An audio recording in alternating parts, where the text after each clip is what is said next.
네, 여러분 이제 좀 약간 굵직하게 좀 볼 수 있는 남유다와 히스기야에 대해서 얘기를 좀 나눌 건데요. 보시면 북이스라엘의 엘라 왕의 아들 호세아 3년 아직 시기는 북이스라엘의 멸망 마지막 왕인 호세아 3년에 우리 여러분 남유다의 그 전무후무한 악한 왕이 있었죠. 아하스의 아들인 히스기야가 유대 왕이 되었습니다. 그 북이스라엘이 아직 멸망하기 전에 남유다의 히스기야 왕이 올랐다라고 하는 것. 25살의 왕이 올랐고요. 예루살렘에서 29년 동안 다스렸습니다. 하나님 보시기에 선한 왕이었다. 정말 반가운 이 문구가 아닐 수 없는데 하나님 보시기에 악했다. 뭐 이런 왕들이 즐비했잖아요. 근데 정말 이게 단비 같은 드디어 선한 왕. 드디어 하나님 보시기에 선한 왕이 얼마나 나타났습니다. 들어본 건가요? 그는 조상 다윗을 그대로 본받았다. 와, 이거 여러분 진짜 이게 우리 배워서 알겠지만 정말 흔하지 않는 평가입니다. 유니크한 사람이 한번 이제 탄생한 거죠. 그 악한 왕의 아들인 히스기야가 그렇게 선하게 나타났다. 이 사람이 뭘 했냐? 산당을 없앴습니다. 드디어 산당 없앴습니다. 여러분 산당 없애고요. 이 남근 석상이라고 해가지고 이거 약간 좀 19세인데 여러분 그 음란했다고 했잖아요. 되게 성적인 행위와 연관이 많이 돼 있었는데 이 남근 석상을 깨부수고 음란한 여신 아세나 목사가 다 그냥 베었습니다. 목상을 베었고 결정적으로 뭐가 있냐? 그 모세가 이스라엘 백성들을 데리고 이제 출애굽 이집트를 나왔을 때에 불평불만은 그 사막 지역에서 만나와 메추라기 때문에 굉장히 불평불만을 많이 했습니다. 왜 계속 같은 음식만 먹어야 되냐 이런 걸로 불평불만을 굉장히 많이 표시했는데 그때 이제 사막에서 불뱀이 올라와가지고 불평불만한 사람들을 물어서 식사시켰던 일이 있었습니다. 그 일이 있었을 때 청동노뱀, 그러니까 청동뱀이죠. 청동뱀을 만들어서 장대에 높이 단 일이 있었어요. 예전에 그 믿음의 민족의 조상 중에 그 일이 있었는데 그 청동뱀을 보는 사람들은 불뱀에 물렸으나 중독됐으나 죽지 않고 나음을 입었던 회복을 했던 일이 하나 있었거든요.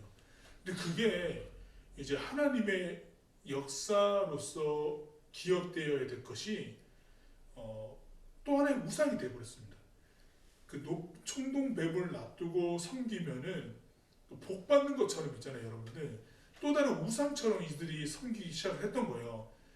그러다 보니까 히스기야가 아주 결단을 한 게 그것까지도 없애버렸어요. 진짜 말씀에 비춰봤을 때 기준이 되게 바로 서 있는 사람이 아니었을까. 이거 되게 힘들었을 텐데. 히스기야는 이스라엘의 하나님을 완전히 신뢰했고요. 그와 같은 왕은 전에도 없고 후에도 없었다라고 합니다. 전무후무한 왕. 하나님을 꼭 붙들었다 되어 있습니다.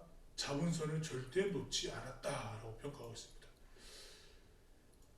그리고 히스기야는 이제 아시리아 왕의 반기를 들었었고요. 더 이상 이제 북이스라엘을 멸망시킨 아시리아가 제국을 이루어서 강대할 때도 히스기야는 아수르 왕을 안 따랐다고 되어 있습니다. 그리고 그 또 전초기지와 요새 성읍에 있던 블레셋 사람을 가사와 그 국경까지 쫓아내었다고 되어 있는데요. 그 지중해 연안 쪽에 블레셋이라고 하는 해양 민족인데 이제 정착을 해가지고 계속 내륙으로 침범하려고 하는 기회를 엿봤던 민족이 있었다고 말씀드렸는데 그 민족이 자꾸만 남유다를 침공하려고 했었는데 히스기야 왕 때 그 민족까지도 변방으로 다시 밀어내버렸다라고 되어 있고요. 히스기야 4년에 이스라엘 왕 엘라야도 호세아 7년이고요. 아시리아 왕 살마네셀이 사마리아를 공격했고 사마리아 3년 포위했던 거 여러분 기억하시죠? 이때가 이제 히스기야 6년이었다라고 돼 있고 호세아 9년이었대요. 그러니까 히스기야가 남유다 왕으로 되었을 때 북이스라엘 멸망을 계속 지켜봤다라고 하는 거죠. 그러니까 아시리아 왕이 이제 이스라엘 포로로 잡아간 것까지도 히스기야가 익히 다 알고 있었던 국제 정세였다라고 하는 것. 이 모든 일은 우리가 평가한 것처럼 하나님의 음성을 듣지 않았고 경솔하게 그분의 언약을 멸시했기 때문이었다. 북이스라엘 멸망한 것들을 다시 한번 지적하고 있습니다. 이걸 왜 지적할까요? 히스기야는 히스기야에 대해서 극찬을 하면서 북이스라엘이 멸망한 이유에 대해서 다시 한번 언급해주고 있는 것은 비교 본문인 것 같아요. 봐라, 히스기야는 이렇게 하나님 보시기 선했는데 북이스라엘은 하나님을 신뢰하지 않았기 때문에 반대로 멸망했다. 히스기야가 하는 일이 얼마나 잘하는지 한번 봐라, 이렇게 얘기하는 것 같죠. 히스기야 왕 14년에 북이스라엘이 멸망하고 난 다음에 아시리아 왕 산헤립이요, 그럼 뭐 북이스라엘도 자기네 땅이 되었으니까 유다까지 침공하려고 합니다. 유다 매각이 요새 성읍을 공격하고 모두 점령해버리는 일이 일어납니다. 그러니까 되게 열세에 몰렸죠, 히스기야가. 그런 와중에 이제 히스기야 왕은 라기스 본부에 있는 아시리아 왕에게 메시지를 보냅니다. 내가 잘못했습니다. 반기를 들었으니까 군대를 후퇴시켜 주십시오. 당신이 정하는 대로 조공 바치겠습니다. 이렇게 얘기를 했어요. 그래서 아시리아 왕이 이제 조공을 요구를 하는데 여러분들 은 11톤, 금 1톤. 와. 그 뭐 금붙이기 때문에 무겁긴 하겠지만 이거 여러분 톤이에요, 톤. 은 11톤과 금 1톤을 조공으로 요구했습니다. 히스기야가 이제 왕궁의 성전 왕궁의 보물이나 이런 것도 다 넘겨버렸죠. 하나님의 성전 문과 자기가 금을 입혔던 문 기둥까지 뜯어내가지고 아시리아 왕에게 줘버렸습니다. 그러니까 하나님을 의지하고 아시리아에 반겨 들고 하나님을 의지하고 있었지만은 이 국가적인 국력이 그렇게 강하지 못했던 거. 근데 여러분 저는 여기에서 좀 의문이 들었던 게 하나님은 그렇게 의지와 왕이라고 돼 있는데 왜 이거는 하나님이 안 지켜주셨을까? 이런 생각을 잠깐 했었거든요. 왜 성전에 있는 금까지 뜯어낼 정도로 그렇게 놔뒀을까? 이전에 하나님은 보면은 하나님을 섬겼던 왕들이 있으면은 외세 침공까지도 막아주셨는데 지금은 좀 그렇지 않은 부분이 좀 보여서 좀 여러 의문이 들긴 했는데 뒤에 한번 내용을 보시면은 어렴풋하게나마 어떤 일이 있었구나, 하나님의 마음 계획이 또 있었구나라고 하는 것을 좀 생각할 수 있게 될 것 같은데요. 아시리아 왕이 군 최고 지휘관이 세 사람을 보냅니다. 다르단, 랍사리스, 랍사게라고 하는 사람에게 막강한 병력을 주어서 라기스에부터 히스기야 왕이 있는 예루살렘으로 보냅니다. 그리고 예루살렘 도착한 그 세 사람의 지휘관 세 사람이요, 빨래터에 가는 길에는 밑 저수지 수로에 멈춰 섰습니다. 그러니까 서민들이 자주 드나드는 곳이다라고 하는 거죠. 거기에 이제 서서 이제 큰 소리로 외치는데 이제 독려합니다. 사람들을 와해시키는 건데 그 네거티브 하는 거예요. 뭐라고 하냐면은 큰 소리로 왕을 부릅니다. 왕궁을 책임지고 있는 힐기야 아들 엘리야김과 왕의 서기관 셈나와 군중사관 아삽의 아들 요아가 그들은 맞으러 나갑니다. 랍사게라고 하는 사람이요, 아시리 왕의 대변인 역할을 했는데 그가 말하기를 히스기야에게 전해라. 아시리아 왕의 메시지다. 너는 지금 거짓의 세계, 종교의 환상의 세계에 살고 있다. 고작 말 몇 마디로 군사 전력과 병력을 대신할 수 있다고 보느냐. 이제 내가 반역했으니 누구의 도움도 받을 수 있겠느냐. 뭐 이집트가 너희 도와줄 것 같냐. 이집트는 종의 호랑이다. 아시리아 왕에게 완전히 굴복해라. 조공까지 바쳤는데도 계속 그렇게 얘기합니다. 하나님이 너희 지켜줄 것 같냐. 민족의 다른 신들이 어디 우리 아시리아 앞에서 구원해낸 적이 없었다. 남유다 너희도 똑같을 것이다. 히스기야가 얘기하는 것은 거짓말이다. 이렇게 얘기를 막 하는 거예요. 그런 이치에 맞게 생각해라. 내 주인 아시리아의 왕과 겨뤄보는 것은 이거는 안 될 일이다. 이게 싸움이 되겠느냐. 예. 그리고 결정적으로 뭔 얘기를 하냐면은 내가 하나님의 허락 없이 이 땅을 멸하려 왔다고 생각하느냐, 이렇게 얘기합니다. 되게 건방지죠. 자기가 이 땅에 온 게 하나님이 명하셔서 왔다. 이 땅 공격하고 멸하라고 했기 때문에 왔다. 이런 식으로 얘기한 거예요. 근데 이 말을 하니까 힐기야 아들 엘리야김과 셈나 요아가 랍사게에게 얘기를 하기를 우리가 아람 말을 알아들으니까 제발 아람 말로 해달라. 히브리 말로 말씀하지 말아주십시오. 이게 무슨 말이냐면은 히브리 말이라고 하는 게 그때 당시 남유다에서 늘 흔히 이제 사용하는 말들이죠. 권위 있는 말이었고, 그리고 성서에 적혀 있는 언어였잖아요. 그 말로 계속 하니까 그때 당시에 그 중동 사회 언어였던 아람어로 그냥 얘기를 해라. 우리도 아람어 알아들으니까 괜히 이제 히브리어를 써가지고 권위 있는 말처럼 해서 하나님의 명령인 것처럼 하지 마라 이렇게 얘기한 거죠. 근데 이제 랍사게가 그 말을 안 듣습니다. 계속 히브리어로 이제 얘기를 합니다. 누구도 환복하지 않으면은 너희 똥 오줌 너희가 먹게 될 거야 막 이러면서 막 협박을 합니다. 이 이야기가 있습니다. 랍사게가 계속해서 이제 히스기야에게 속지 마라, 거짓말장이다, 하나님이 너희를 구원 못한다, 우리에게 항복해라, 너희에게 토지와 소산을 보장하겠다, 우리에게 항복하면은 잘 먹고 잘 살 수 있다라고 계속 회유하는 겁니다. 또 히스기야 말 절대 듣지 마라, 하나님께서 우리를 구원하실 것이다라고 얘기할 거지만 그 말 듣지 마라, 거짓말에 귀 기울이지 마라, 계속 그렇게 얘기를 해요. 이 얘기를 들으니까 36절을 보세요. 백성은 침묵했습니다. 근데 이미 히스기야가 얘기를 한 거예요. 누구도 말하지 마라, 한마디도 하지 마라 라고 왕이 명령하기 때문에 아무도 입을 열지 않았다고요. 굉장히 되게 단합된 것을 보이는 것 같은데 히스기야가 그 정도로 이제 이때 당시에 선왕으로 인정받았던 것 같아요. 왕이 이제 공포를 먼저 했었고 그들이 얘기를 해도 아무 말도 듣지 마라 이렇게 얘기를 했다 합니다. 그러나 여전히 아시리아의 군대 장관들, 지휘관들이 3명이 들어와서 계속해서 예루살렘을 뒤흔들고 있는 장면이 18장에 이어지고 있습니다. 위기 상황입니다, 여러분들.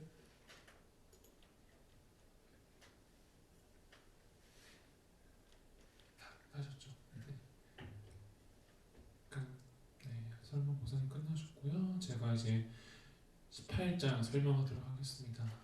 이제 히스기야 왕이 이 산당과 모든 더러운 것들을 다 부수고 있는 그런 장면입니다. 여기 뭐 남근하는 그런 신상도 있는데 다 부숴버리고 망치로 부숴버리고 하는 그런 장면입니다. 드디어 나타난 하나님을 잘 섬기는 왕. 아까 이 장면은 이 아수르 왕이 이제 히브리어로 많은 백성들에게 너희는 멸망할 것이다 라고 외치는 장면입니다. 앞에 보시는 사람들은 아마 이스라엘 사람들인 것 같죠? 표정이 많이 가운데 계신 눈빛이 네, 이제 아수르가 북이스라엘을 넘어서 남유다까지 정복을 하려고 이렇게 시도를 하고 있습니다. 히스기야는 29년 동안 즉위를 했고요. 25세 때 즉위를 했고 여호와 보시기에 정직, 누구와 같이 다윗과 같이 정직했다고 합니다. 오랜만에 유다에 이렇게 하나님을 잘 섬기고 정직한 왕이 등장했습니다. 그는 산당도 없애고 주상도 깨뜨리고 아세라 목상 또 목새가 만들었던 노뱀 그러니까 모든 우상들을 그냥 다 부쉈다라고 하면 됩니다. 그렇기 때문에 이번에 보시면 여호와를 의지하였는데 전후 유다 왕 중에서 그러한 자가 없었다. 이러한 자가 없을 정도로 하나님을 잘 섬겼던 그런 왕이었습니다. 그럼에도 불구하고 아시리아 왕에게 반기를 들었고 더 이상 그 나라를 섬기지 않기로 유다는 결정을 했습니다. 강대국을 더 이상 강대국으로 인정하지 않겠다라는 건데 이 아시리아 이 소식을 들은 왕은 어땠을까요? 기분이 나빴겠죠. 그래서 히스기야가 왕이 된 지 4년에 호세아가 왕이 된 지 7년 만에 이 사마리아를 에워쌌습니다. 그리고 히스기야 6년 호세아 9년에 사마리아를 함락했고 이 북이스라엘을 포로로 잡아가면서 멸망시켰습니다. 이제 북이스라엘을 멸망한 다음 히스기야 14년이 됐을 때 아수르 사네립 왕이 침공을 했고 이제 금 11톤과 은 1톤을 요구했습니다. 그래서 어쩔 수 없이 이 히스기야는 여호와의 전, 그러니까 쉽게 말하면 교회에 있는 은과 금 모든 것들을 그냥 벽에 있는 것들 깎아서 이 아시리아 왕에게 바쳤습니다. 참으로 안타까운 상황이죠. 이 아수르는 너무나 강한데 남유다는 너무나 약한 상황. 그렇기 때문에 어쩔 수 없이 이 조공을 줄 수밖에 없는 그런 상황이었습니다. 그래서 결국에는 이 아시리아 왕 다르단이라 왕, 앞서 왕은 근 11톤을 요구한 왕은 사네립인데 이제 또 왕이 바뀌고 다르단 왕이 또 다른 정책을 펼쳤겠죠. 이제 유다를 멸망시키자. 그래서 많은 군대 장관을 거느리고 예루살렘을 침공하였습니다. 그래서 그때 당시에 엘리야kim, 셈나, 요아에게 유다 방언 히브리어로 항복을 하라라고 이야기를 하였습니다. 과연 유다는 항복을 할지 아수르에게 결국 정복이 될지 19장을 보면서 한번 살펴보도록 하겠습니다.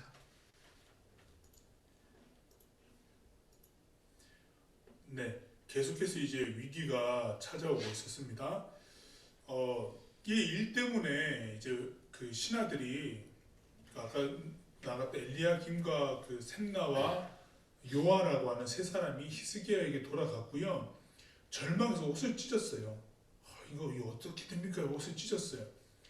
그 히스기야에게 랍사게의 말을 전했는데 이 말을 모두 들은 히스기야도 옷을 찢고 상이 난 것처럼 굵은 베옷을 입었습니다. 그리고 하나님의 성전으로 들어가고요. 왕궁을 책임지고 있는 엘리야김과 셈나와 그리고 원로 장로들을 당시의 대선지자인 이사야에게 보내게 됩니다.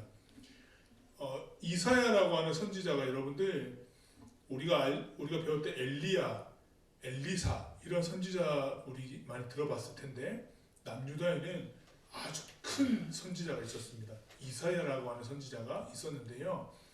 그 이사야라는 선지자에게 사람들의 그 장로들을 보낸 거예요. 그 보낼 때 이제 뭐 엘리야김이나 셈나나 장로들 되는 사람들도 다 굵은 베옷을 입고 이사야에게 찾아간 거죠. 그래서 히스기야 왕이 이런 메시지를 전합니다. 오늘은 참담한 날이고 비참한 날입니다. 아이를 낳을 때가 되었으나 출산한 힘이 없습니다. 이게 무슨 말이냐면은 뭐 임신부가 출산을 해야 되는데 힘이 없어서 아기를 못 낳을 정도로 그렇게 비참하다 이런 말이거든요. 그렇게 얘기를 하고 난 다음에 당신의 하나님께서 랍사게의 신성모독하는 발언을 모두 들으셨을 겁니다. 그의 주인 아시리아 왕이 글을 보내어서 살아계신 하나님을 모욕했습니다. 어떻게 합니까? 이렇게 백성들을 위해서 기도해 주십시오. 이렇게 요청을 했어요. 그렇게 요청을 하니까 이사야가 대답하기를 뭐라고 했냐면은 당신들의 주인에게 이렇게 그러니까 히스기야에게 전하십시오. 하나님의 말씀입니다. 너는 아시리아 왕의 아첨쟁이 심부름꾼들에게서 들은 그 무엄한 신성모독 발언을 조금도 두려워하지 마라. 내가 그의 자신감을 앗아갈 것이다. 그는 한 소문을 듣고 겁에 질려서 자기 나라로 돌아갈 것이다. 돌아간 뒤에는 내가 반드시 그를 죽게 할 것이다. 이렇게 말씀하셨다고 전하래요. 이렇게 말씀하고 있는 이사야가 그 장로들과 엘리야김과 셈나에게 얘기하고 있는 중에 어떤 일이 동시에 일어나고 있었냐면은 랍사게가 이제 돌아가서 보니까 그 라기스에서 왔었잖아요. 네. 라기스 다시 돌아가보니 아시리아 왕이 이미 없어요. 그러니까 누구랑 싸우러 갔냐면은 림나와 싸우고 있었다고요. 림나는 예전 그 암몬 족속의 땅에 속한 건데 거기 예전부터 이제 성 요새가 있어서 전쟁이 많이 일어났다고 하고요. 사네립의 구스 그러니까 여러분들 에티오피아입니다. 에티오피아 왕이 디르하가가 이제 사네립이랑 싸우려고 왔다는 거예요. 그 소식을 듣고 이제 군대 전열을 꾸려서 갔다는 거예요. 그런 간 상황에 랍사게가 자기 왕이 다른 나라로 전쟁하러 갔잖아요. 전쟁하러 갔으니까 땅이 비었으니까 동시에 이제 남유다가 다 갑자기 쳐들어오면 안 되잖아요.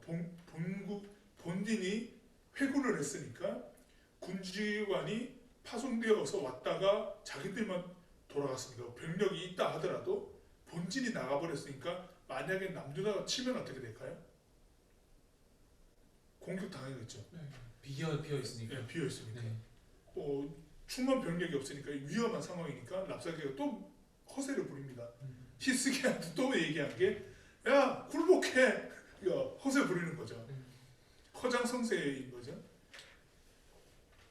허세를 부리면서 본진이 비워놓고 허세 막 부렸어요. 야 안 될걸? 우리 항복해 이러면서 막 이렇게 얘기한 겁니다.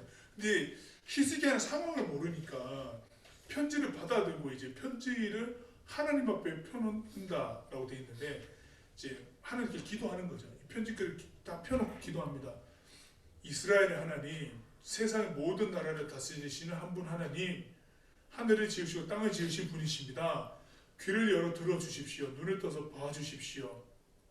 살아계신 하나님을 뻔뻔스럽게 모욕하는 산헤립이 보낸 이 편지를 보십시오. 이렇게 하면서 편지 기도를 하고 있습니다. 하나님 제발 도와주십시오. 저들이 섬기는 것은 우상이고 하나님께서는 온 우리 하나님이시니까 이 건방진 아시리아의 무력에서 우리를 구원해 주십시오. 주님만이 하나님 오직 한 분 하나님이심을 세상 모든 나라로 알게 해 주십시오. 라고 이렇게 기도했습니다. 그랬더니 이사야가 히스기야에게 이제 말을 전하기를 하나님의 말씀입니다. 내가 아시리아 왕 산헤립의 일로 내게 기도했다. 내가 내 기도를 들었다. 그러니까 편지 기도를 하나님이 들으셨다는 거죠. 산헤립에 대한 나의 응답은 이러하다. 처녀딸 시온이 너를 잔뜩 멸시한다. 딸 예루살렘이 보기에 너는 찢기에 지나지 않는다. 내가 누구를 모욕했느냐. 그러니까 아시리아를 향해서 하는 얘기죠. 너는 찌꺼기밖에 안 돼. 엄청 모욕한 말이겠죠. 네가 지금 누구를 모욕한 줄 아느냐? 네가 지금 누구 앞에서 의시되고 있는지 아느냐? 바로 이스라엘의 거룩한이다. 이러면서 선포하신 거죠. 어디서 이런 거죠? 너는 심부름꾼을 보내서 주를 모욕했고 스스로 자랑했고 우리 전차 부대로 그 모든 것을 살라버릴 수 있다, 정복해버릴 수 있다라고 얘기를 하지만 그 말은 결코 이루어질 일이 아니다라고 하는 거죠. 그리고 이제 25절에 이 모든 일의 뒤에 내가 있다는 생각은 너는 한 번도 해본 적이 없느냐? 그러니까 그 예전에 출애굽했을 때에 이스라엘 백성을 인도해 냈던 그 이야기들, 이 출애굽이라고 하는 여정은 이때 당시에 많은 민족들도 공유하고 있을 정도로 큰 사건이었습니다. 그래서 이 이슈를 이야기를 하면은 이스라엘의 하나님이 굉장히 강한 신이다라고 하는 인식이 있었거든요. 그때 그 이야기 너 기억 못하니? 이집트에서 이 사람들 꺼내주셨을 때 그 이야기 기억 못하니? 너는 지금 이들의 배후에 누가 있다라고 하는 것을 잊어버렸냐? 이런 얘기를 하는 거거든요. 한 번도 생각해 본 적 없냐? 이렇게 얘기한 거거든요. 네, 교만한 성읍 다 내가 자네 더미로 만들었다. 너희 지금 어디다 대고 이렇게 덤비냐? 이런 식으로 얘기를 한 거죠. 히스기야야, 이것은 내게 주는 확실한 표징이다. 올해는 네가 수확하고 남은 것을 먹고 내년에는 되는 대로 구걸하거나 빌리거나 훔쳐서 먹을 건데, 그러나 내후년에는 되게 여러분 현실적인 조언이죠. 지금은 사실 궁핍해가지고 내년에도 뭐 소출은 없을 거긴 한데 빌어 먹을 거긴 하지만 내후년에는 수확을 할 거야. 이런 되게 구체적인 얘기를 하시죠. 희망이 있네요. 네. 포도원을 갖고 올 것이고 포도원 먹을 거니까 걱정 마. 이렇게 보증을 해주십니다. 남은 자들이 예루살렘에서 살아남은 자들이 시온에서 올 것이다. 하나님이 열심히 이 일을 반드시 이룰 거다. 너에게 한 이야기들 하나님께서 반드시 해주실 거다. 하나님께서 아시리아 왕에 대한 말씀은 이러합니다. 그는 이 성에 들어오지 못하고 이리로 화살 하나도 쏘지 못할 거고 방패로 휘두르지도 못할 거고 포위 공격을 시작조차 못할 겁니다. 이렇게 얘기해 주는 겁니다. 그는 자기가 왔던 길로 다시 돌아갈 것이고 이 성에도 들어오지 못하고 그렇게 돌아갈 거다. 하나님의 말씀입니다. 내가 나를 위해서, 하나님을 위해서, 다윗성을 위해서 이 성을 보호하고 이 성을 구원할 것이다. 이렇게 말씀해 주셨는데 그 말씀을 끝마치고 그날 밤에 여러분 하나님의 천사가 와서 아시리아 사람 18만 5천 명을 죽이는 일이 일어납니다.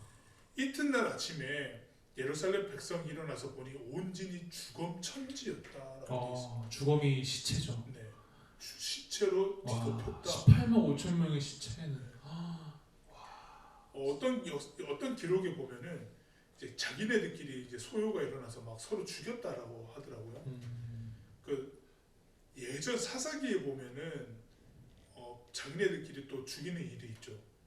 뭐 기드온이 침략했을 때 기드온의 뭐 칼이다 뭐 그랬을 때 사람들이 어디서 적군이 오는지 몰라서 스스로 막 죽이고 네가 우리 적군인지 몰라가지고 막 죽이고 밤이니까 피한 식별이 안 되니까 아군과 적군 식별이 안 되고 막 죽였는데 그랬다 하더라고. 스스로 전멸했다. 기습이 온 줄 알고 놀래가지고 스스로 막 죽였다 이렇게 뭐 기록하는 역사책도 있습니다. 보면 어쨌든 자멸했습니다. 18만 5천이나 되는 대군이 몰살됐어요. 사내립은 거기서 재빨리 이제 빠져나와서 본국인 니누에로 가서 거기 머물렀는데 하루는 여러분 우리 많이 봤잖아요.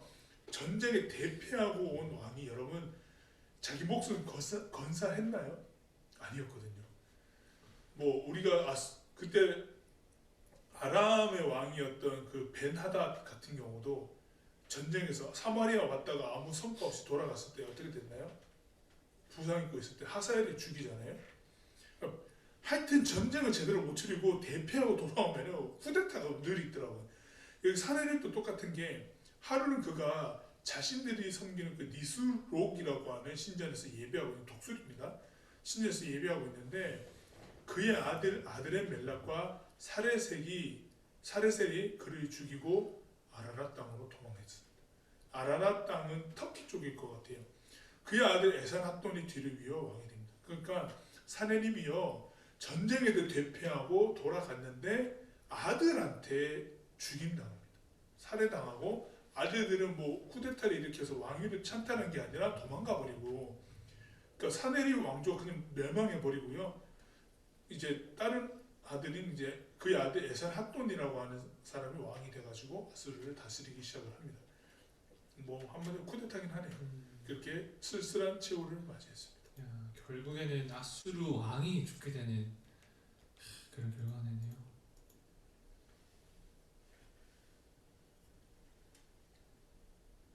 네, 19장 내용을 한번 잠시 보시면 이제 그 히스기야가 이사야에게 기도 부탁을 했습니다. 이사야 기도 부탁을 하고 이제 사내립의 항복 존역 평지를 여호와의 전에 펴놓고 이제 기도하기 시작했습니다. 하나님께서 이제 이사야를 통한 구원 예언 아주 오타가 났는데요. 네, 구원 예언을 해주셨습니다. 어떤 예언인지 아까 기억하시죠?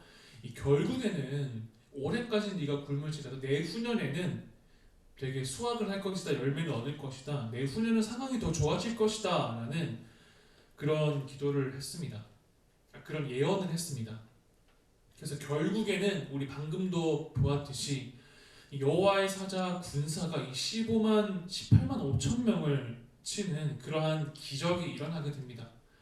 네, 끝끝내 히스기야는 이제 뭐 하나님을 끝까지 잘 믿었기 때문에 이러한 결과가 나타난 것 같아요. 하지만 중간에 뭐 아수르의 위협을 통해서 그 위협에 굴복을 했더라면 이러한 여호와의 사자가 일하지 않았을 겁니다. 유다도 아마 히스기야 때 망했을 것 같은데, 하지만 히스기야는 이 산당도 다 부숴버리고 여호와를 정직하게 끝까지 행동했기 때문에 그 중간에 결코 다시 다른 신을 섬기는 그러한 굴복을 하지 않았기 때문에 이러한 하나님께서 여호와의 사자를 통한 은혜를 베풀어 주셨습니다.